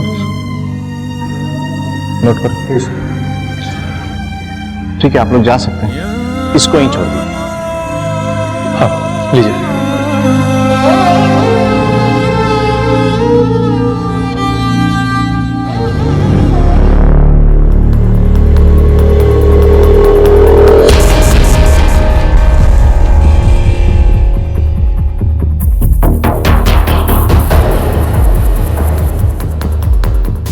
इसमें 2 हैंडराइटिंग है। अगर एक कोमल की है तो दूसरी किसकी होगी, पता करना होगा। एक काम करो सर, मुझे कोमल का नंबर मिला है ना, उसके कॉल रिकॉर्ड्स निकलवाओ। ठीक है सर। इस किशन और इसके परिवार को नहीं छोड़ूंगा मैं, सबको मार डालूंगा। कार्तिक, तुझे जेल जाना है क्या? अबे मुझे कौन जेल भेजेगा? मेरा बाप है, बचा लेगा मुझे। अबे तेरा बाप खुद को जेल जाने से बचा नहीं पाया और तुझे बचाएगा? मोहन! सर, ये रहा कोमल का कॉल रिकॉर्ड। सर, जिन नंबर से कोमल की बात होती है उनमें ऐसा कुछ खास तो नहीं मिला है सर, लेकिन एक नंबर ऐसा है जिससे अक्सर कोमल की बात होती थी। सर ये देखिए, ये नंबर किसी हरीश सिंह का है। और तो और सर, तकरीबन रोज 2 घंटे तक कोमल के मोबाइल की लोकेशन उसी जगह होती है जहां पर इस हरीश सिंह का घर है। सर, हरीश सिंह के मोबाइल नंबर के एड्रेस से ये बात कंफर्म होती है। मैडम, हम लोग सर से मिलना चाहते थे। बेटा आज तो वो घर पे नहीं है, आप फिर कभी आ जाना। Okay ma'am, thank you.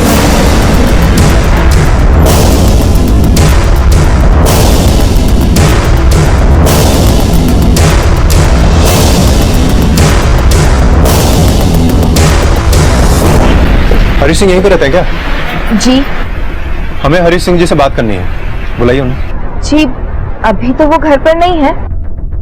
क्या बात है, आप मुझे बता सकते हैं, मैं उनकी पत्नी हूँ। हमें एक लड़की कोमल के बारे में पूछताछ करनी है, आगे की बस्ती में रहती है।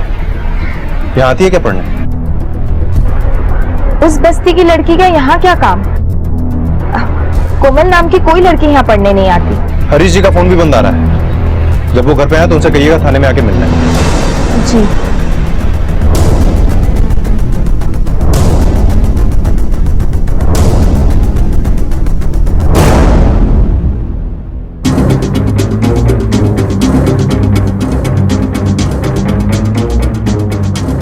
चलो तुम।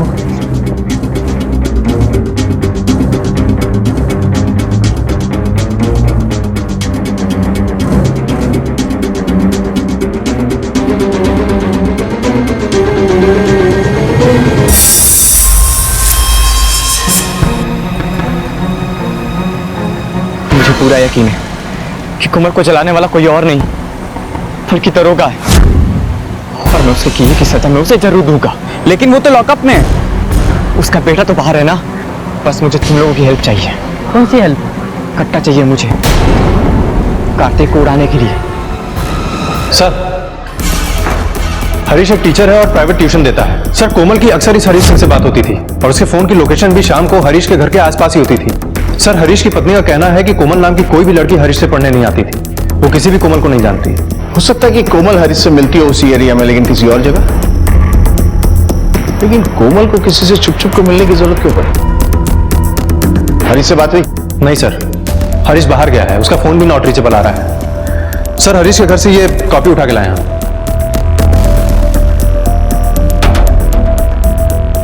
ये कॉपी और कोमल की कॉपी को हैंडराइटिंग एक्सपर्ट के पास भेज दो। कोमल की कॉपी में जो दूसरी हैंडराइटिंग मिली है, हमें देखना होगा कहीं हरीश से मैच तो नहीं करती है। और कोमल के स्कूल में पूछताछ करो।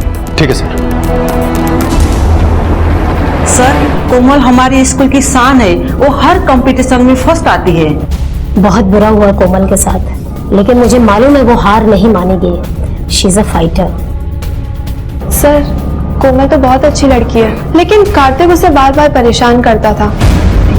उसने तो एक बार उस पर इल्जाम भी लगाया था कि वो चीटिंग कर रही है। जब उसका सच टीचर के सामने आया, तब टीचर ने उसे 10वीं की परीक्षा देने से रोकी।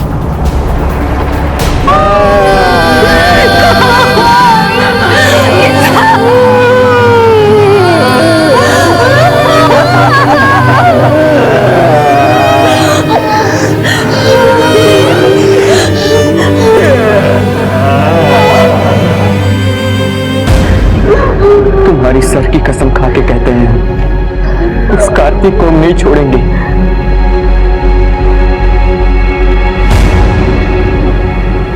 किसान! सर, कोमल के स्कूल में पता किए हैं, सब उसकी बहुत तारीफ कर रहे थे। नहीं सर, सबका यह भी कहना है कि कार्तिक और उसका फादर विक्रम, ये दोनों कोमल से बहुत जलते थे सर। नहीं, ऐसा तो नहीं। इसी जलन की वजह से कार्तिक ने कोमल को मार दिया। क्योंकि अगर लोगों के बयान को ध्यान में रखे तो विक्रम सिंह उस दिन फील्ड में था। हेलो, क्या? सब कुछ इधर अंदर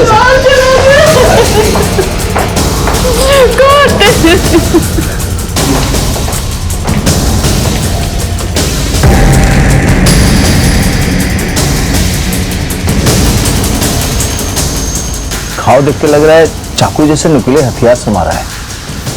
हाँ सर। बड़ा वेपन मिला? नहीं सर। सबसे पहले किसने देखा था? मैंने देखा, जब मैं कार्तिक को उससे घर मिलने आ रहा था तो मैंने किशन को घर से बाहर भागते देखा। सर, मैं कार्तिक के घर के अंदर आया, मैंने देखा कार्तिक की लाश पड़ी है। तब घर में और कौन था? साहब, हम तो मंदिर गए थे, यहाँ आए तो देखा मोहन खड़ा है यहाँ पर। कार्तिक आंखों के सामने जवान बेटा चला गया साहब। चौधरी सर, फॉरेंसिक टीम और फोटोग्राफर को बुलाओ, एविडेंस कलेक्ट करो।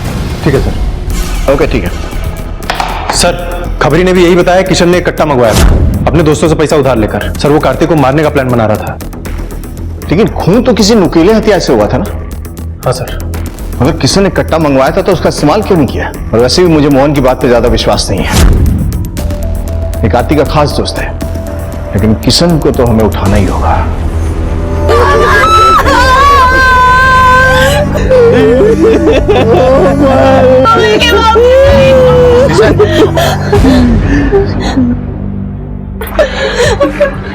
हम तुम्हें कार्तिक की हत्या के लिए गिरफ्तार करने के लिए आए। मैंने कुछ नहीं किया सर, मेरा यकीन कीजिए, मैंने कुछ नहीं किया। हमें पता है किसने कट्टा मंगवाया था। सच बोलिए, क्या उसे मारना नहीं चाहता था? हाँ साहब, मैं मारने उसे जरूर गया था, लेकिन पता चला कि उसे किसी और ने मार दिया। वो तो इन्वेस्टिगेशन के बाद ही पता चलेगा। ले चलो इसे। नहीं साहब, इसकी बहन की है देखने वाली। साहब, ऐसा मत कीजिए साहब।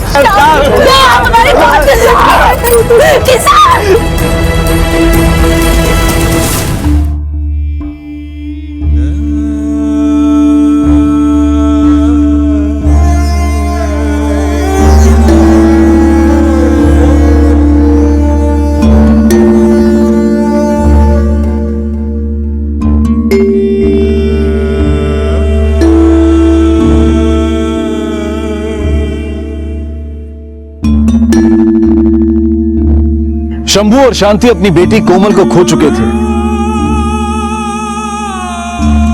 और बेटा हत्या के इल्जाम में बंद था।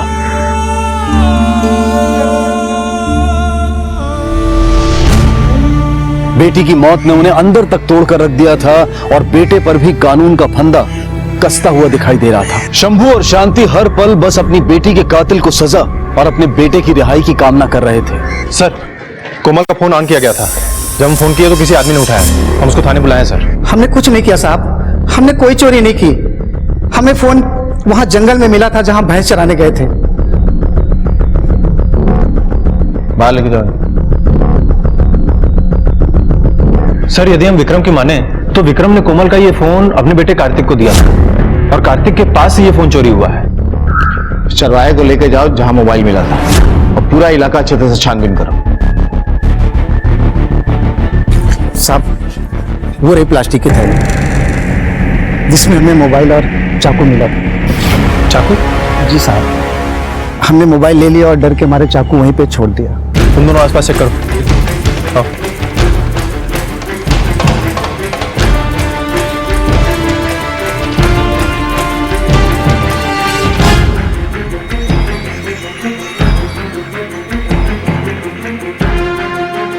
उसको फॉरेंसिक के लिए भेजो। सर। सर, जंगल से हमें एक चाकू मिला था जो हमने फॉरेंसिक डिपार्टमेंट को दे दिया है। सर, कार्तिक का कॉल रिकॉर्ड भी आ गया है, लेकिन इसमें कुछ खास नहीं है सर। लेकिन सर, ये रहे कार्तिक के दोस्त मोहन के कॉल रिकॉर्ड्स और उसकी मोबाइल लोकेशन। इसमें एक खास बात है सर। मैंने कुछ नहीं किया, विद्या कसम। हमें वो चाकू मिला है जिससे कार्तिक का खून हुआ है और उस पे मिले तुम्हारे उंगलियों के निशान। और जहां से कोमल का मोबाइल मिला है ना, वहीं मिला है तुम्हारा मोबाइल का लोकेशन। ये क्या कह रहे हैं आप? बेटा कह दे कि तुमने कुछ नहीं किया। बोल बेटा बोल। अब कुछ भी छुपाने से नहीं चलेगा, सच सच बताओ। मैं कोमल को पसंद करता था, कोमल को नहीं पता। ये बात कार्तिक को पता लग गई। मतलब तूने चुराया था ये फोन मुझे दे दे। क्यों दूं? ये डब्बे से फोन का तू क्या करेगा? हाँ देख, ये फोन कोमल का है। हाँ तो? ओह अच्छा, मतलब तू कोमल से प्यार करता था। लेकिन क्या करे बेटा, तेरे प्यार का तो ब्राह्मण सत्य हो गया। लेकिन कुछ भी बोल मोहन, बड़ी मस्त स्थिति हो। बंद कर। तू मुझे धक्का देगा? हाँ मुझे धक्का देगा? हाँ चल निकल निकल यहाँ से। अगर अगली बार दिखाना तेरा थोपड़ा मोड़ दूंगा। निकाल।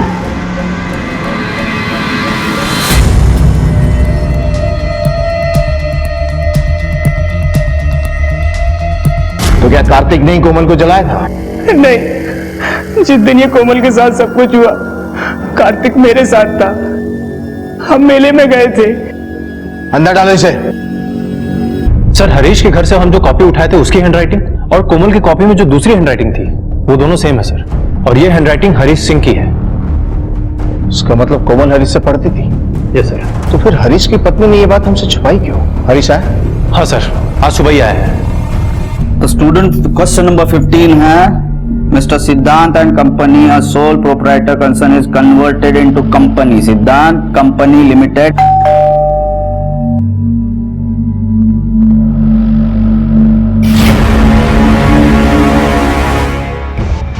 सर, क्या कह रहे हैं आप? मुझे तो पता ही नहीं कोमल के साथ ये सब कुछ हो गया। लेकिन जब हम पिछली बार आपसे मिलने आए थे तो आप घर पे नहीं थे और आपकी पत्नी ने कहा था कि कोमल नाम की कोई भी लड़की आपसे पढ़ने नहीं आती और ये किसी कोमल को नहीं जानती। देखिए एक मिनट सर, आप यहाँ तुमने बताया नहीं सर यहाँ पे आए थे? जी मुझे लगा आप बेकार में परेशान हो जाएंगे। चुप बैठो तुम। सर, कोमल बहुत अच्छी लड़की थी और पढ़ाई में तो बहुत तेज थी। तो फिर कोमल को सबसे छुप कर आपसे पढ़ने क्यों आना पड़ता था? सर, वो तो सजेशन मैंने दिया था। देखिए सर, मेरा क्लास बहुत छोटा है, यहाँ अमीर घर के और बड़ी जाति के बच्चे आते हैं। अगर उनको पता चलता कि कोमल यहीं पढ़ती है और मैं उन्हें पढ़ाता हूँ तो उनके घर वाले उन्हें यहाँ भेजने से मना कर देते। तो मैं कोमल को अलग से अकेले में पढ़ाया करता था। इसकी फी भी नहीं लेता था मैं। सर, कोमल एक अच्छी लड़की थी, खुद के पैरों पे खड़ी होना चाहती थी, अपने माँ बाप के लिए कुछ करना चाहती थी।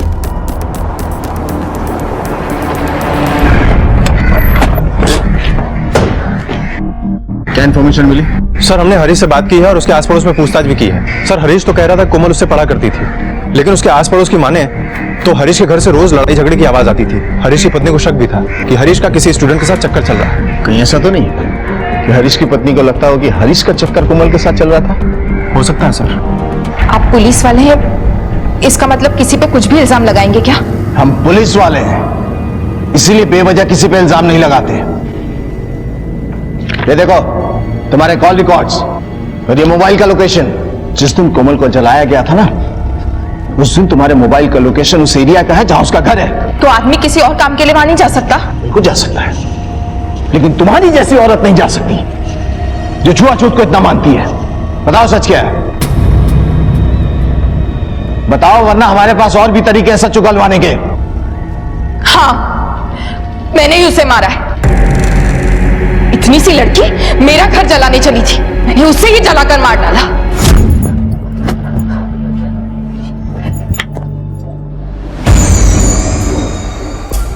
अरे मैडम जी, आप यहाँ से गुजर रही थी तो सोचा तुमसे मिलती चलूं। तुम्हारी 10वीं की परीक्षा हो गई ना, अब वहाँ आना तो होगा नहीं। अरे नहीं मैडम जी, आऊंगी ना। अभी 12वीं की भी तो तैयारी करनी है और फिर एक बहुत बड़ी अफसर भी तो बनना है। मैडम जी आप अंदर आइए ना, मैं आपके लिए चाय बनाती हूँ।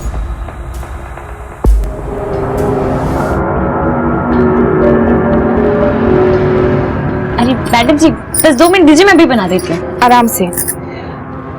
लेकिन कोमल, अब ये तुम्हें नहीं पढ़ा पाएंगे, आजू बाजू वाले बातें बनाते हैं। अच्छा वो बात मैडम जी, हाँ सर ने हमें बताया था, तो उन्होंने हमें बोला कि अब से ना हम लोग पढ़ाई छुप कर करेंगे। वो टीले वाला मंदिर है ना, वहाँ पे कोई आता जाता नहीं है ना, इसलिए। उस 2 कौड़ी की लड़की के लिए इन्होंने मुझसे झूठ बोला, मुझसे कहा उसे पढ़ाना बंद कर देंगे, लेकिन घर के बाहर कहीं और जगह ढूंढे थे उसे पढ़ाने की।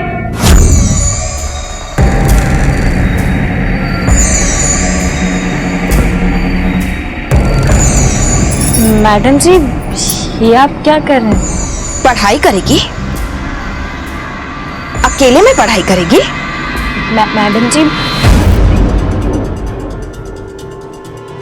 तुम्हारे अपने जलन और शक ने एक बच्ची की जान ले ली। कोमल सिर्फ पढ़ना चाहती थी, उसके माँ बाप के कई सारे सपने थे, उन्हें पूरा करना चाहती थी। शर्म आनी चाहिए तुम्हें अपने आप पे।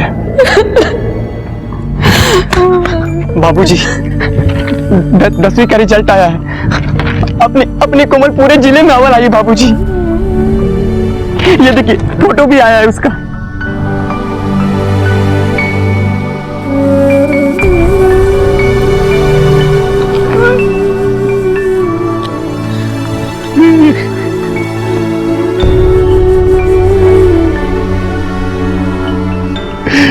अब क्या फायदा, हमारी कोमल के सपने तो उसी के साथ चले गए।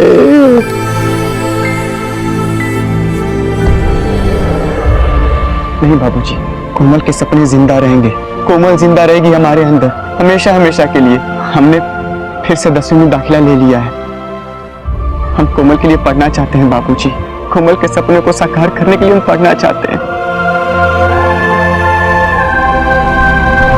विक्रम को फेक एनकाउंटर की कोशिश और किशन और उसके परिवार को गलत केस में फंसाने की साजिश करने के लिए सजा हुई। मोहन को कार्तिक के कत्ल के लिए और सुमन को कोमल के कत्ल के लिए आईपीसी की धारा 302 के तहत सजा हुई। हमारे देश के हर कोने में कोमल जैसी लड़कियां हैं, ऐसे बच्चे हैं जो पढ़ना चाहते हैं, आगे बढ़ना चाहते हैं, और ये हम सब की जिम्मेदारी है कि उनके इस सपने को साकार करने में हम उनकी मदद करें। इसी विचार के साथ अब मैं अनूप सोनी आपसे विदा लेता हूं।